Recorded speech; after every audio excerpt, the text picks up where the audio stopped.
So welcome again to all of you. Let's start again. कहता है हिंसा का चक्र यानी कि टाइम ऑफ वायलेंस। कहता है जल्द ही आंदोलन का नेतृत्व यानी कि जो जल्दी ही जो लीडरशिप थी, जो मूवमेंट चलाया जा रहा था, वो नरमपंथी अकालियों के हाथ से निकलकर चरमपंथी तत्वों के हाथ में चला गया। यानी कि अब जो मूवमेंट को लीड कर रहे थे वो लोग नरमपंथी ना होकर, नरमपंथी यानी कि उदारवाद या लिबरल पीपल ना होकर जो थे वो एक रेवोल्यूशनरी पीपल जो थे, वो ऐसे लोग जो गर्मी में विश्वास रखते थे, उनके हाथों में चला गया था।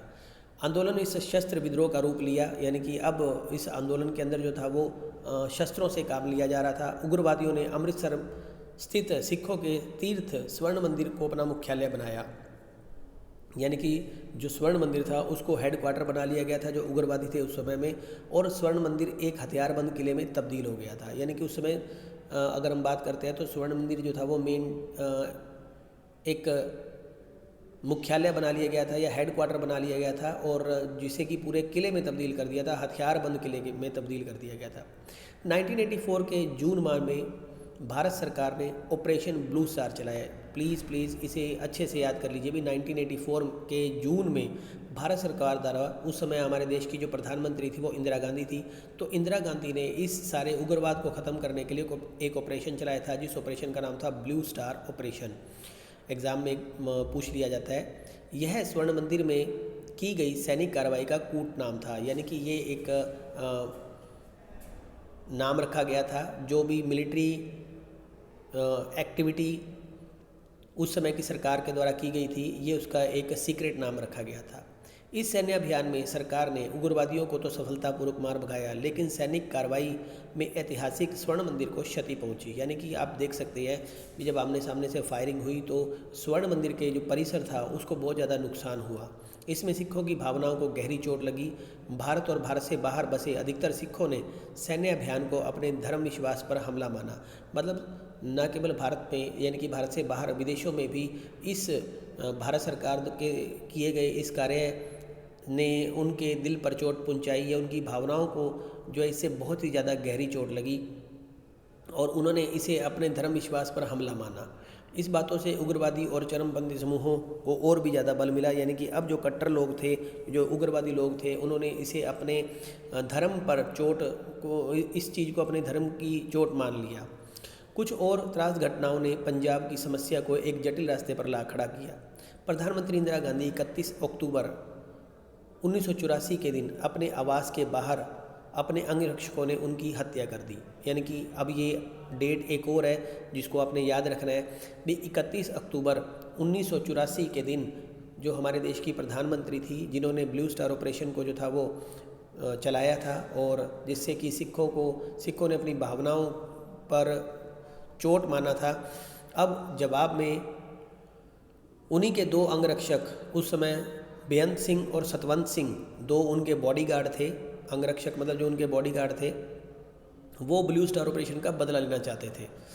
एक तरफ पूरा देश इस घटना से शोक संतृप्त था, तो दूसरी तरफ दिल्ली सहित उत्तर भारत के कई हिस्सों में सिख समुदाय के विरुद्ध हिंसा भड़क उठी। अब उन दोनों जो अंगरक्षक, जिसको हम बॉडीगार्ड कहते हैं, बेअंत सिंह और सतवंत सिंह ने 31 अक्टूबर 1984 के दिन प्रधानमंत्री इंदिरा गांधी को उन्हीं के ही घर में, यानी कि जहां वो रह रही थी उसी घर में उनको जो था वो उनके ऊपर गोलियां चला दी और उनकी हत्या कर दी।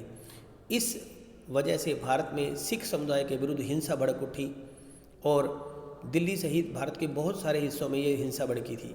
यह हिंसा कई हफ्तों तक जारी रही। 2000 से ज़्यादा तादाद में सिख मारे गए, दिल्ली में मारे गए। देश की राजधानी दिल्ली इस हिंसा का सबसे ज़्यादा प्रभावित हुई थी। कानपुर, बोकारो और चास जैसे देश के कई जगहों पर सैकड़ों सिख मारे गए थे। कई सिख परिवारों में कोई भी पुरुष न बचा था। इन परिवारों को गहरा भावनात्मक आघात पहुंचा और आर्थिक हानि उठानी पड़ी। सिखों को सबसे ज़्यादा दुख इस बात का था कि सरकार ने स्थिति को सामान्य बनाने के लिए बड़ी देर से कदम उठाए।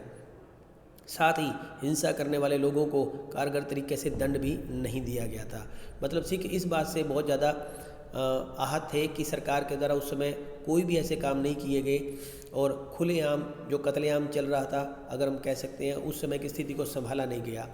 प्रधानमंत्री मनमोहन सिंह ने 2005 में संसद में अपने भाषण के दौरान इस रक्तपात पर अफसोस जताया और सिख विरोधी हिंसा के लिए देश से माफ़ी मांगी। यानी कि अगर हम बात करें तो प्रधानमंत्री ने पूरी संसद में 2005 में अपने भाषण के दौरान सिखों पर हुए इस अत्याचार पर अफसोस जताते हुए और जो था पूरे देश से माफ़ी मांगी थी। बात करते हैं शांति की ओर। किस तरह से इस सिखों की भावनाओं को जो चोट पहुंची हुई थी उस भावनाओं से को किस तरह से मरहम लगाने का काम किया गया या उसके ऊपर किस तरह से उनको शांत करने का काम किया गया। कहता है 1984 के चुनावों के बाद सत्ता में आए नए प्रधानमंत्री राजीव गांधी ने नरमपंथी अकाली नेताओं से बातचीत की शुरुआत की। जो नरमपंथी अकाली नेताओं से राजीव गांधी ने बातचीत करनी शुरू की थी। अकाली दल के तत्कालीन अध्यक्ष यानी कि उस समय अकाली दल के जो नेता थे हरचंद सिंह लोंगेवाला के साथ 1985 में जुलाई में एक समझौता हुआ। मतलब अब आप इस बात को भी याद रखिए कि राजीव गांधी और हरचंद सिंह लोंगेवाला के बीच 1985 में एक समझौता हुआ था। इस समझौते को राजीव गांधी लोंगेवाला समझौता अथवा पंजाब समझौता भी कहा जाता है। आपसे एक नंबर का क्वेश्चन पूछ लिया जाएगा कि पंजाब समझौता या राजीव समझौता जो है वो कब हुआ था और कौन सी स्टेट्स के लिए हुआ था। तो ये पंजाब के लिए हुआ था 1985 में हुआ था। ठीक है।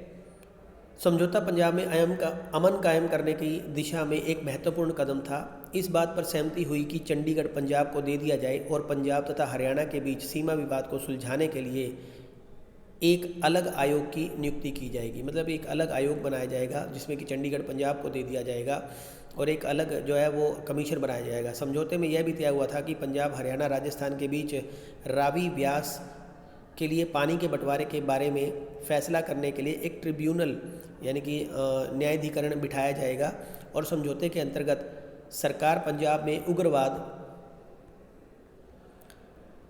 से प्रभावित लोगों को मुआवजा देने तथा उनके साथ बेहतर सलूक करने के लिए भी राजी हो गई थी। साथ ही पंजाब से विशेष सुरक्षा बल अधिनियम वापस बुला लेने की बात भी सहमति हो गई थी। यानी कि विशेष सुरक्षा बल जो था वो उस समय पंजाब में लगाया हुआ था। बहरहाल पंजाब में न तो अमन आसानी से कायम हुआ और न ही समझौते के तत्काल बाद। यानी कि हालांकि समझौता हरचंद सिंह लोंगेवाला और राजीव गांधी के बीच 1985 के में समझौता हो गया था और इस समझौते पर राजी भी हो गए थे, लेकिन उसके बाद भी पंजाब के अंदर हिंसा का चक्र जो था वो लगभग एक दशक तक चलता रहा। उग्रवादी हिंसा और इस हिंसा को दबाने के लिए की गई कार्रवाइयों में मानवाधिकार का व्यापक उल्लंघन हुआ। यानी कि जो मानवाधिकार था उस चीज़ों का बहुत ही ज़्यादा उल्लंघन हुआ। कहता है इस हिंसा को जो दबाया गया था लोगों के साथ बहुत ही ज़्यादा इस चीज़ को लेके उल्लंघन हुआ। साथ ही पुलिस की ओर से भी जातियाँ हुई। राजनीतिक रूप से देखें तो घटनाओं के इस चक्कर में अकाली दल बिखर गया। यानी कि जो भी ये घटनाएं हुई यानी कि जो वायलेंस हुआ उस चीज़ से अकाली दल जो था वो कहीं बिखर गया था। केंद्र सरकार को राज्य में राष्ट्रपति शासन लागू करना पड़ा। इससे राज्य में सामान्य राजनीतिक तथा चुनावी प्रक्रिया भी बाधित हुई।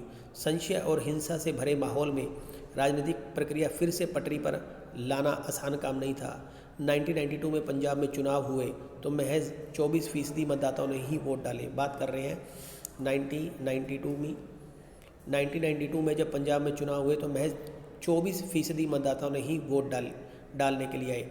उग्रवाद को सुरक्षा बलों ने आखिरकार दबा दिया, लेकिन पंजाब के लोगों ने चाहे वे सिख हों या हिंदू इस क्रम में अनगिनत दुख उठाए थे। यानी कि आप देखिए कि अगर हम बात करें तो 1984 से लेके 1992 तक भी और 1990 में भी ये जो था वो पंजाब के लोग जो थे वो भी दुख उठा रहे थे। यानी कि पंजाब से जो था अभी उग्रवाद ख़त्म नहीं हुआ था। 1985 में एक समझौता जरूर हुआ था, लेकिन उस समझौते को भी नहीं माना जा रहा था। उस समझौते की में भी जो कंडीशन थी या जो बातों पर सहमति हुई थी वो पूरी तरह से लागू नहीं हो पा रही थी। कहता है उग्रवाद को सुरक्षा बलों ने आखिरकार दबा दिया, लेकिन पंजाब के लोगों ने चाहे वे सिख हो या हिंदू इस क्रम में अनगिनत दुख उठाए थे। 1990 के दशक के मध्यवर्ती वर्षों में पंजाब में शांति बहाल हुई। 1997 में अकाली दल और भाजपा के गठबंधन को बड़ी विजय मिली। यानी कि अगर हम बात करें तो 1997 में अकाली दल और भाजपा के गठबंधन को एक बड़ी कामयाबी मिली। उग्रवाद के खात्मे के बाद के दौर में यह पंजाब का पहला चुनाव था, यानी कि यह आप कह सकते हैं कि उग्रवाद का यहाँ से खात्मा हुआ और खात्मे के बाद पहली बार जो पंजाब में जो इलेक्शन हुआ उसमें भाजपा और अकाली दल ने मिलकर सरकार बनाई, एक गठबंधन सरकार बनाई और फिर आर्थिक विकास और सामाजिक परिवर्तन के सवाल प्रमुख हो उठे। हालांकि धार्मिक पहचान यहाँ की जनता के लिए एक लगातार प्रमुखता बनी हुई है। धार्मिक जो पहचान है वो एक जनता के लिए लगातार प्रमुख बनी हुई है, यानी कि धार्मिक व्यवस्था जो है उसी से ही ये लोग जाने जा रहे हैं। लेकिन राजनीति अब धर्मनिरपेक्षता की राह पर चल पड़ी, यानी कि अब यहाँ जो है वो पॉलिटिक्स यहाँ की जो है वो एक सेकुलरिज्म के ऊपर चल पड़ी है। अब पॉलिटिक्स के अंदर किसी भी तरह से जो है वो रिलीजन को नहीं मिलाया जा रहा है। ठीक है, आगे हम अगले वीडियो में देखते हैं कि पूर्वोत्तर का मतलब है भी पूर्व उत्तर के अंदर भी कुछ ऐसी प्रॉब्लम थी जिसके बारे में हम अगले वीडियो में डिस्कस करते हैं।